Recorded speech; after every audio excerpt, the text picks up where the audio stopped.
It started on a Thursday morning that was supposed to be ordinary. The kind of morning where the sun hits the wood just right, and you feel like the world's finally slowing down enough for you to breathe. I remember standing on the ridge, coffee in hand, looking out at the skeleton of what would soon be our dream home. My wife, Emma, was down near the foundation lines, waving blueprints and arguing with the contractor about window placement. Life felt good, honest, earned, peaceful. And then, I heard that sound. Tires crunching gravel. A golf cart. And I swear, my heart sank before I even turned around, because in our town, that sound only meant one thing. The HOA queen was on patrol. Her name was Marlene Fitch, and if power had a perfume, she wore it. She pulled up, sunglasses glinting, clipboard in hand, with that slow, smug smile like she was walking into her kingdom. "Morning, Bob," she said, "even though my name's not Bob, it's Cal." She just liked calling me that because she thought it sounded more country. "We've got a problem," she went on. "This construction site violates the HOA's Scenic Integrity Clause." Now, here's the fun part. I wasn't even in the HOA. My property sat outside their jurisdiction. County land. I had the paperwork, the permits, everything approved. But Marlene didn't care about paperwork. She cared about control. "You're ruining the view," she said, voice sharp as barbed wire. I looked out toward her precious subdivision, a row of identical beige boxes with fake shutters, and I couldn't help but laugh. "Ma'am, you mean that view?" I asked, pointing at her direction. She glared like I'd just insulted royalty. For a while, I thought that was the end of it. Just a nuisance with a clipboard. But the next week, envelopes started showing up in my mailbox. Warnings, fines, demands to cease construction immediately. None of them had legal standing, but they sure looked official. Emma called the HOA office and got put on hold for 30 minutes before a bored-sounding guy said, "We don't discuss active compliance matters." Compliance. That word stuck in my head. Like this woman thought she was the sheriff of the suburbs. Then one morning, I showed up at the site and saw a red stop work order plastered across my front post. Bold letters, state seal, the whole deal. My stomach dropped. Did Marlene actually manage to get the county to shut us down? I called the number listed on the notice. It was fake. Turns out, the guy who posted it wasn't from the county. He was some wannabe enforcer wearing a jacket that said State Compliance Division. Only problem? That department didn't exist. I caught him in the act the next day. Same truck, same jacket. "Who sent you?" I asked. He hesitated, then muttered, "The board." That was all I needed to hear. Emma snapped photos, license plate and all.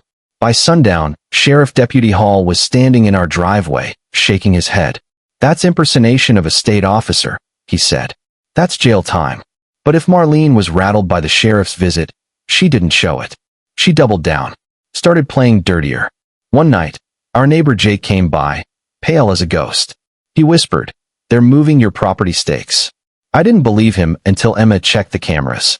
Sure enough, two HOA goons, Gary and Ted, out there at 2 a.m. with flashlights, yanking the survey markers and hammering them 5 feet deeper into our land. That wasn't harassment anymore. That was theft. When I confronted them the next morning, Gary smirked and said, "We're just adjusting boundaries to HOA specs." HOA specs on my land. Emma recorded the whole thing. And still, Marlene didn't stop. The morning it all blew up, I was pouring concrete for the foundation. Big day. The crew was ready. Trucks lined up, sun blazing. And then, cones. Bright orange cones blocking the entire driveway. Gary and Ted again, arms crossed, grinning like villains in a bad sitcom. "Driveway's closed, buddy," Gary said. "Safety order from the HOA." I felt that old country calm slipping.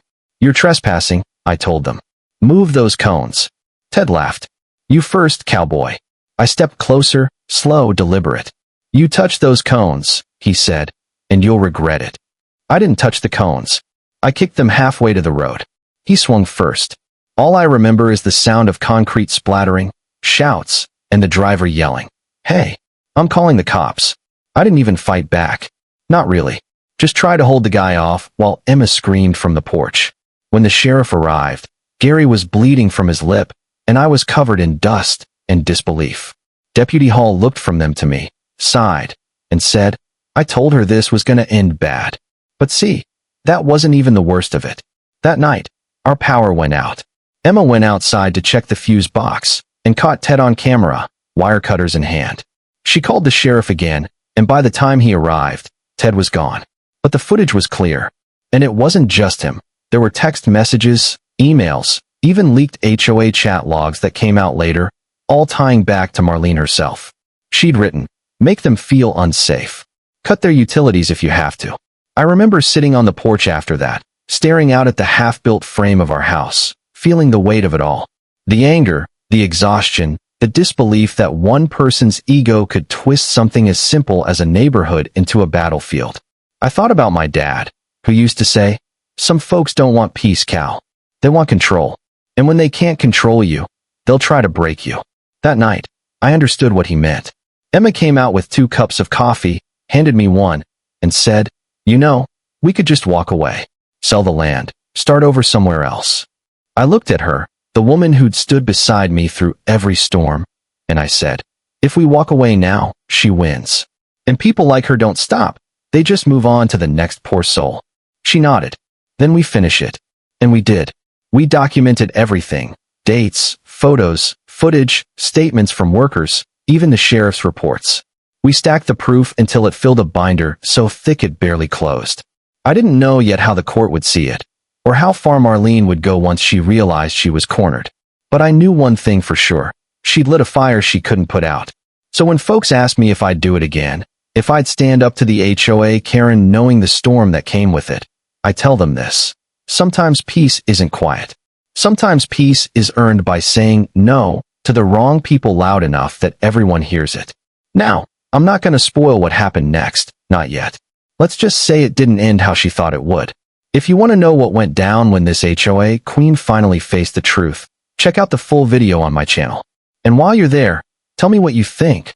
When someone like that crosses the line, do you fight back or walk away? Because I'll be honest, I still wonder if I made the right call.